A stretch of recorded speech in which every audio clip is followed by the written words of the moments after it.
যখন মানুষ আতঙ্কিত হয়েছিলেন আমরা শুনেছিলাম। সাংবাদিক বন্ধুরা, টিআরসির 26-27 সালের ট্যারিফ অর্ডার প্রকাশিত হওয়ার পর আমি অস্বীকার করব না, রাজ্যের মানুষের মধ্যে একটা আতঙ্ক তৈরি হয়েছে। এটা বাস্তব সত্য।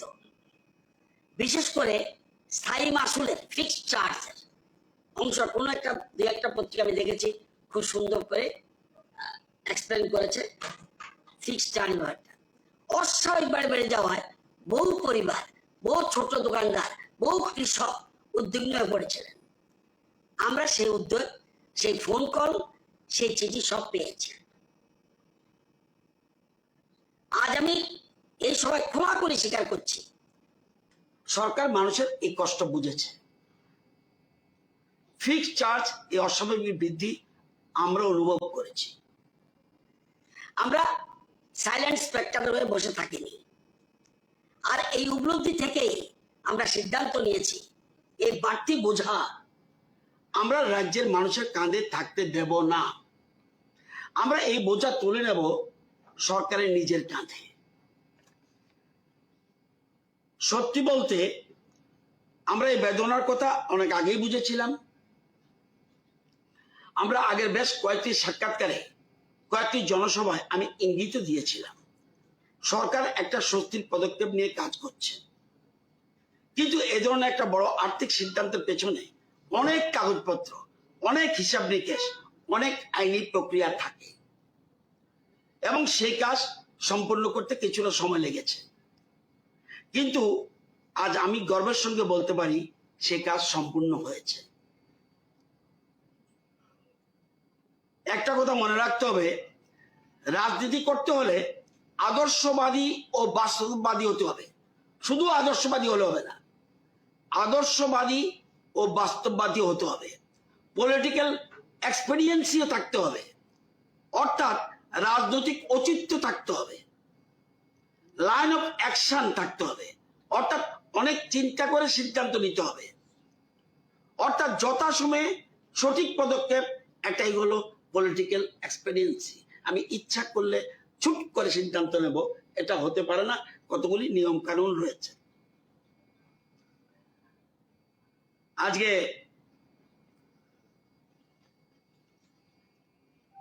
সত্যি বলতে আমরা এই বেদনার কথা অনেক আগে বুঝেছিলাম এবং আমরা এটা বলতে চাই, আপনারা জানেন মাননীয় মুখ্যমন্ত্রী ডাক্তার মানিক শাহ এ বিষয়ে ব্যক্তিগতভাবে কতটা আন্তরিক ছিলেন এটা আমি নিজে জানি। তিনি নিজে জরুরি বৈঠক ডেকেছেন, ঊর্ধ্বতন একটি আধিকারিকের সঙ্গে অত্যন্ত গুরুত্ব সহকারে এ বিষয়ে দীর্ঘ আলোচনা করেছেন। এমনকি একটি পর্যায়ে মাননীয় মুখ্যমন্ত্রী দিল্লি থেকে রাজ্যে ফিরে আসেন শুধুমাত্র বিদ্যুৎ ট্যারিফ সংক্রান্ত বৈঠকে সভাপতিত্ব করার জন্য। এটা আপনারা সবাই জানেন। বৈঠক শেষ করে তিনি আবার দিল্লি ফিরে যান। সাংবাদিক বন্ধুরা, এটাই একজন মুখ্যমন্ত্রীর দায়বদ্ধতা। নিজের ব্যস্ত কর্মসূচি সরিয়ে রেখে রাজ্যের মানুষের সমস্যা ছুটে আসা, তার এই সহযোগিতা ও নেতৃত্ব ছাড়া আজকের এই ঘোষণা সম্ভব হতো না। তাই আজকের এই ঘোষণা রাজ্য সরকার সিদ্ধান্ত নিয়েছে টিআরসি অনুমোদিত নতুন 26-27 ট্যারিফ অর্ডারে যে বর্ধিত মাসুল জনগণের উপর চাপানো হয়েছে তার সম্পূর্ণ বোঝা রাজ্য সরকার বহন করবে 100% ভর্তুকির মাধ্যমে। এটা ত্রিপুরা ইতিহাসে কোনোদিন কেউ করেনি। যদি দেখাতে পারেন ইতিহাস, আমি আমার পদ থেকে ইস্তফা দেব। 100% শব্দটা একটি খুব গুরুত্ব দিয়ে বুঝতে হবে। এই ভর্তুকি প্রযোজ্য হবে কাদের জন্য? রাজ্যের প্রতিটি শ্রেণীর গ্রাহকের জন্য। ডোমেস্টিক অর্থাৎ গৃহস্থলী যাকে বলি, ছোট মাঝারি বড় সকল স্তরের ব্যবসায়ী, যত বড় বিজনেসম্যান হোক, সাধারণত সাবসিডি সবার ক্ষেত্রে দেয় না। এই ক্ষেত্রে অতিরিক্ত সাবসিডি সবার জন্য, কৃষক, শিল্পপতি প্রত্যেকে, শুধুমাত্র রেলওয়ে ট্যাক্সন ছাড়া। রেল লাইন যে আমরা করেছি ইলেকট্রিক চার্জ, ওটা ছাড়া। আর defence installations, railways, All India Radio, Doordarshan ইত্যাদির ক্ষেত্রে মাত্র 15%, আর বাকি সর্বক্ষেত্রে 100%। সহজ কথায় বলি, আপনাদের বিলে ট্যারিফ বৃদ্ধির কারণে যে অতিরিক্ত বাড়তি টাকা, অতিরিক্ত বাড়তি যা টাকা যোগ হয়েছিল তার আপনাকে দিতে হবে না। রাজ্য সরকার তা 100% বহন করবে। অতিরিক্তটা যারা প্রশ্ন উঠতে পারে, যারা ইতিমধ্যে বাড়তি টাকা দিয়ে দিয়েছেন তাদের জন্য কি? আমি জানি আপনাদের মনে এই প্রশ্ন উঠবে। যারা ইতিমধ্যে নতুন বর্ধিত ট্যারিফ অনুযায়ী বিল মিটিয়ে দিয়েছেন তাদের কি হবে? তাদের প্রশ্নের জবাব হলো, এই ভর্তুকির কার্যকর হচ্ছে 2000, এখন যে আমাদের ট্যারিফটা শুরু হয়েছে অতিরিক্তটা মে মাস থেকে, গত মে মাস থেকে। তো এই ভর্তুকি কার্যকর হচ্ছে মে মাস থেকে, অর্থাৎ পূর্ববর্তী তারিখ থেকে। যেসব গ্রাহক ইতিমধ্যে বর্ধিত হারে বিল মিটিয়েছেন তাদের প্রদত্ত বাড়তি অর্থ তাদের পরবর্তী 3 মাসের বিলে ধাপে ধাপে অ্যাডজাস্টমেন্ট করে ফেরত দেওয়া হবে। আগামী সেপ্টেম্বর, মানে এখন অগস্ট মাস চলছে, এই যে সেপ্টেম্বরের 1 তারিখ, তাহলে সেপ্টেম্বর, অক্টোবর, নভেম্বর এই 3 মাসের গ্রাহকদের হাতে যে বিল পৌঁছাবে তাতে এই অ্যাডজাস্টমেন্ট প্রতিফলিত হবে। একটা উদাহরণ দিলে বুঝতে পারবেন।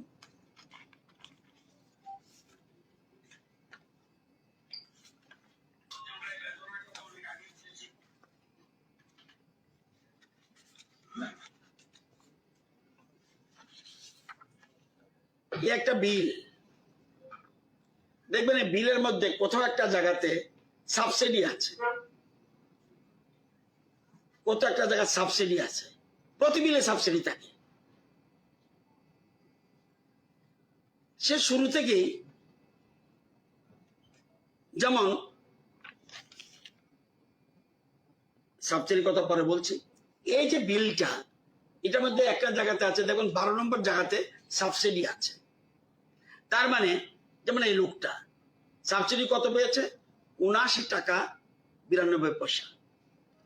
এবার 3টা জায়গায় সাবসিডি থাকবে। কথাটা একটা দেখা যাবে সাবসিডি, মানে বর্তমানে সাবসিডি যেটা চালু আছে, সরকার এখন সাবসিডি দিচ্ছে। তাও এটা বলে রাখি আপনাদের, সরকার, ত্রিপুরা বর্তমান সরকার সাবসিডি দিচ্ছে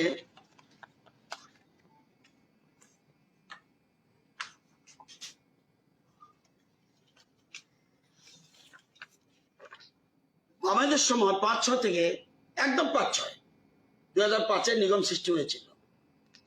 5-6 থেকে আমাদের টোটাল পিরিয়ডে সাবসিডি কত? 40 কোটি দিয়ে শুরু করেছে, টোটাল 40 CR। লাস্ট তারা প্রতি বছর 40 16 দিয়ে এসে 49 CR কোটি এক বছরে, যাদেরকে সাবসিডি দেওয়ার কথা। আর আমরা 59 দিয়ে শুরু করেছি, 59 crore 47। আজকে যেটা বলছি এটা না, কিন্তু নর্মাল সাবসিডি 59-47। 2023-24-এ 63 কোটি 91 লক্ষ, 24-25-এ 68 কোটি 3 লক্ষ, 25-26-এ 72 কোটি 43 লক্ষ, লাস্ট 26-27 যে বর্তমানে 77 কোটি 57 লক্ষ। তার মানে সাবসিডি এখনো পাচ্ছে। তাহলে এই যেটাই বলছিলাম, ওই যে বলতে পারেন এই কিভাবে অ্যাডজাস্ট করবেন। এই যে সাবসিডি একটা জায়গা আছে, সেপ্টেম্বরে বিলে দেখবেন 3 জায়গায় সাবসিডি থাকবে। এক, নর্মাল সাবসিডি যেটা দীর্ঘদিন ধরে চলে আসছে। দ্বিতীয় জায়গা থাকবে এডিশনাল সাবসিডি। এবার হলো আরেকটা সাবসিডি থাকবে, এরিয়া সাবসিডি। ওই যে বলবো 3 মাসে মিলাবে। তাহলে ধরুন এই লোকটাকে দেব, নর্মাল সাবসিডি পাবে 79 টাকা 92 পয়সা, এডিশনাল সাবসিডি পাবে 162 টাকা, এরিয়া সাবসিডি পাবে আবার 162 টাকা। অর্থাৎ 3 মাসে ক্লিয়ার হয়ে যাবে। তার মানে সেপ্টেম্বর মাসে একটা শেষ হবে, অক্টোবর মাসে আরেকটা শেষ হবে, নভেম্বর মাসে আরেকটা, তো ডিসেম্বর মাসে গিয়ে আবার নর্মাল ওই 2016 এপ্রিল মাসে যা ছিল সে জায়গায় চলে যাবে। এটা বোঝানোর জন্য বলছি। তো এটা অ্যাডজাস্টমেন্টের চোখে পড়ে যাবে আপনাদের। বন্ধুরা, আমরা কিন্তু চোখ বন্ধ করে বসে থাকিনি। খবরে কাগজের পাতায়, সোশ্যাল মিডিয়ায়, প্রতিটি পোস্টে রাজ্যের মানুষের যন্ত্রণা আমরা পড়েছি, দেখেছি, অনুভব করেছি। আমার এখনো মনে আছে, একটি খবরে দেখেছিলাম, মনে রাখবেন 3টার সময় ফোন করলো, আমি ধরি ফোন, রাগ হই বাট ধরি ফোন। একটা খবরে দেখেছিলাম, একটা রিক্সা চালক ভাই বিদ্যুৎ বিল হাতে কাউন্টারে দাঁড়িয়ে, আর তার চোখ দুটো ভেজা। এই ছবিটা আমরা ভুলতে পারিনি। আপনারা জানেন, রাজনীতিতে এসেছে অনেক ছোট বয়স থেকে, রাস্তায় হেঁটে মানুষের পাশে থেকে। তাই জনগণের নারী স্পন্দন বুঝি, নতুবা এত বছর রাজনীতি করতে পারতাম না। অল্পতে বুঝে ফেলি what is the sentiment of the people. আজ এই সভা থেকে কথা দিচ্ছি, আপনারা যে বিশ্বাস, যে জনমত নিয়ে আমাদেরকে এই দায়িত্বে বসিয়েছেন, সেই বিশ্বাসের সঙ্গে কোনো অন্যতা হতে দেব না, ফলাফল যাই হোক। মাসের শেষে হিসাব কষে যারা বিদ্যুৎ বিল মেটান, যে কৃষক সেচের পাম্প চালানোর খরচ নিয়ে চিন্তিত থাকেন, যে ছোট দোকানদার প্রতি মাসে সংসারের হিসাব মেলাতে হিমশিম খান, তাদের প্রত্যেকের হাতে সেপ্টেম্বরে বিলে থাকবে একটা স্বস্তির বার্তা। এটাই এই সরকারের প্রতিশ্রুতি এবং আর এটাই তার বাস্তবায়ন। তাই আজকে শেষ কথা হলো, সাংবাদিক বন্ধুরা, রাজনীতি অনেক প্রতিশ্রুতি হয়, অনেক ঘোষণা হয়, কিন্তু আজকের এই ঘোষণা একটু আলাদা। এটা একটা সিদ্ধান্ত যা আজ থেকেই কার্যকর এবং যার সুফল আপনারা সামনের মাসে নিজেদের বিলে দেখতে পাবেন। রাজ্যের ইতিহাসে এই প্রথম কোন সরকার, একটি সরকার তার গ্রাহকদের 100% অর্থাৎ অতিরিক্ত সম্পূর্ণ বোঝা নিজের কাঁধে তুলে নিল। এটা কোনো সাধারণ প্রশাসনিক সিদ্ধান্ত নয়, এটা একটা বার্তা। এই সরকার সংখ্যার সরকার নয়, এই সরকার মানুষের সরকার।